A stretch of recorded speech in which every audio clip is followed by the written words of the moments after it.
You have to be completely naked?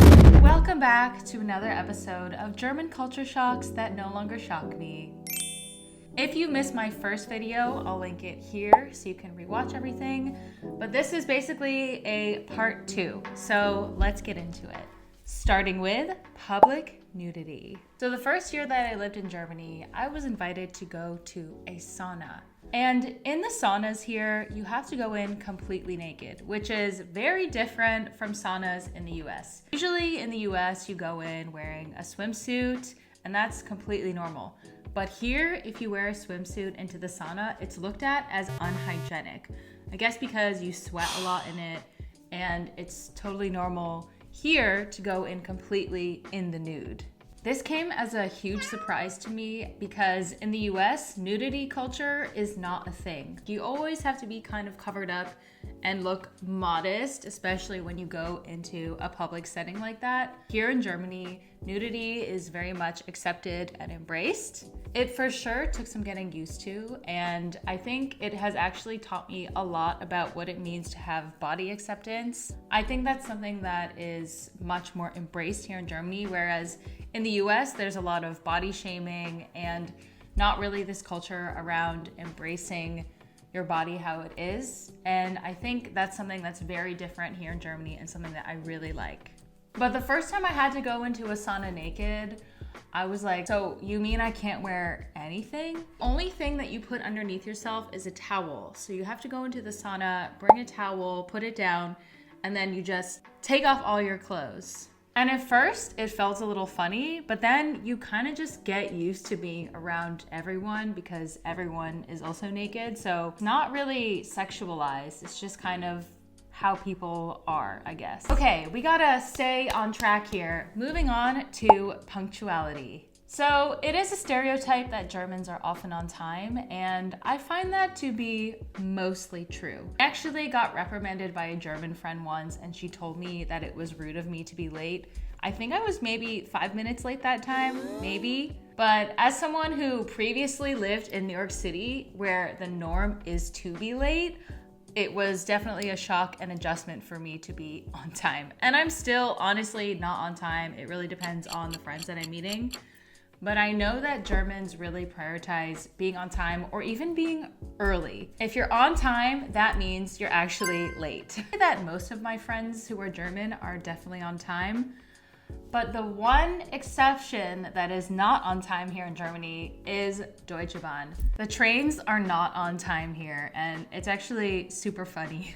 Because everyone thinks that they are, but they are not. So what do you do when you want to complain about the trains being late? You call customer service? You can do that, but I would keep your expectations pretty low. Customer service is the next topic that I wanted to discuss. I think coming from the US, there is a very high standard of customer service and customer care. If you have a complaint about something, there's always a number you can call. You can often get your money back. You can exchange your products, whatever.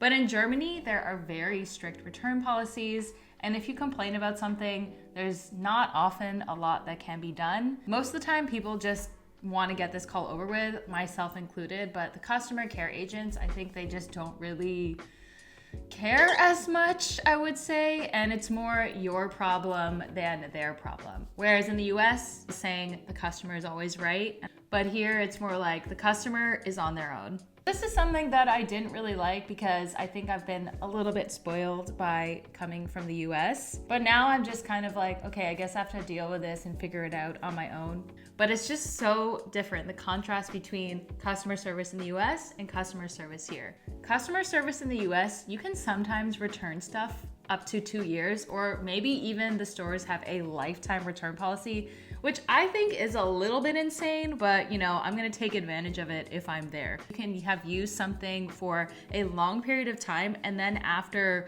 let's say 2 years, bring it back and exchange it for a new product. I don't think a lot of people take advantage of that, but some people do and have even said that it's maybe abusing the system. So I would say in comparison, the customer service here and customer care is very hands-off. Like I said, figure it out on your own, which I kind of appreciate when I go into stores here. So if I'm going shopping here, I notice that there's a huge difference with customer service. The sales representatives, they don't really talk to me. They don't really bother me. They're not trying to ask, hey, how may I help you? Can I help you find something? What are you looking for? And in the US, that's something that kind of gave me a little bit anxiety, because if I need help with something, I'm gonna ask for it. I don't really feel it's so necessary to have someone lingering over my shoulder all the time, because it makes me feel like I'm being watched. In terms of customer service, the phone calls that you have to make in Germany, I don't really like that still. Also, having to explain what my issue is in German and being able to express that clearly adds a whole other layer of difficulty for me.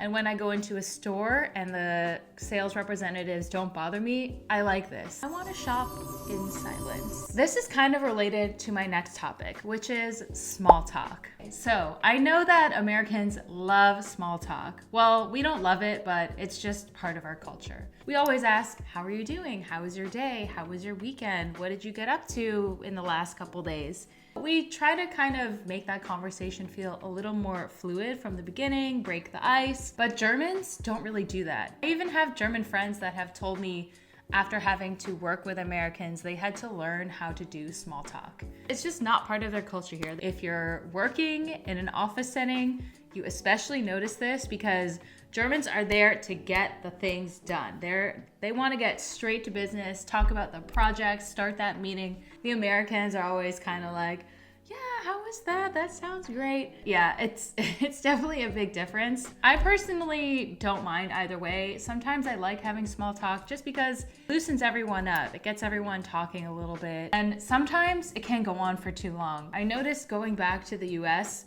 even strangers will have small talk with you, and sometimes you just want to leave and you want to go somewhere else and do something else. You feel obligated to kind of have these conversations, so it can feel like it drags on a little bit. I don't know, Germans, you can let me know what you think. Do you like small talk, or would you rather just never have to do it again? So speaking of having small talk at work, let's talk about what it's like to work here in Germany in general. I think I could make a whole long video about this, but I'm gonna keep it simple for the sake of this video, and we're just gonna talk about work-life balance. So here in Germany, the average amount of time that you would get for paid leave is, I believe, 20 days, or maybe it's 25 days legally. As someone who has worked in the US and is American, I think initially that was a bit shocking to me because we only have 12 days or so.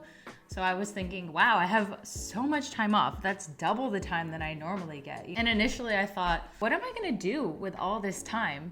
But now it's just kind of like, oh, I wish I had more time. And a lot of Germans also say that 4 weeks, 5 weeks is actually not enough time to have holiday. I would agree. The other thing that you have to know about German work culture is sick leave. I think Germans are very good at prioritizing their mental and physical well-being. And this is also something that I really had to get used to coming from the States because it doesn't really exist there. People will be on their deathbeds finishing up a report or sending an email, or maybe they have just given birth and they have to respond to something at work. And this is just the American mentality. We just don't take time off to be sick. And this is something I really appreciate here in Germany. I remember the first time I got sick and I actually was written a sick note for 3 days. I thought, oh my God, that's too long. I don't need that much time. And I actually went to work. But now I'm like, oh, I guess it's good. Better to actually have that rest to fully recover so that you can come back to work feeling totally recharged and ready to move forward. If you just keep working through the sickness, that's gonna lead to burnout. In short, you get a lot of vacation days and you also get your sick days and sick leave taken very seriously. All right, we're changing gears and moving over to grocery stores again. My absolute favorite topic. I've talked about German grocery stores a lot in some previous videos, maybe in some of my shorts. And this is actually a topic from one of my shorts, which I just think is kind of funny to bring up. The first time I went to a German grocery store and I had to go through the checkout, I suddenly realized, oh, no one's there to bag my groceries. You go to a grocery store in the US, and oftentimes there's a bagger at the end of the conveyor belt who's helping you pack all of your groceries. Here in Germany, you do it on your own. I think the first time it happened, I suddenly felt rushed and I thought, oh my God, how am I gonna pack this and pay? And there was just a lot going on. The other thing is the cashiers, they have to scan things really quickly. Found out that they're actually being timed for their jobs. Knowing that also made me feel a little less bad. They weren't just trying to get me out of there. That's just what they have to do for work. The rate at which the groceries get scanned through, it can be very intimidating at first. I know a lot of people have left me tips on how to pack more efficiently, but if you have any more, if you want to leave a comment on what you do to make sure that you're packing your groceries quickly and not holding up the line, let me know, because I'm always looking for new methods to try out whenever I go to the grocery store. So again, I just thought I would do a little bit of a part 2 extension of German culture shocks that no longer shock me as an American living here. I think that these videos are really fun, and sometimes I think of other things that I didn't think of previously. This was one of those times. Anyway, if you have any more or any that you can think of that maybe I've forgotten, I would love to know. Leave me a comment and maybe I'll make a part 3. We'll see. Hope you have a nice day. Until next time. Tschüss.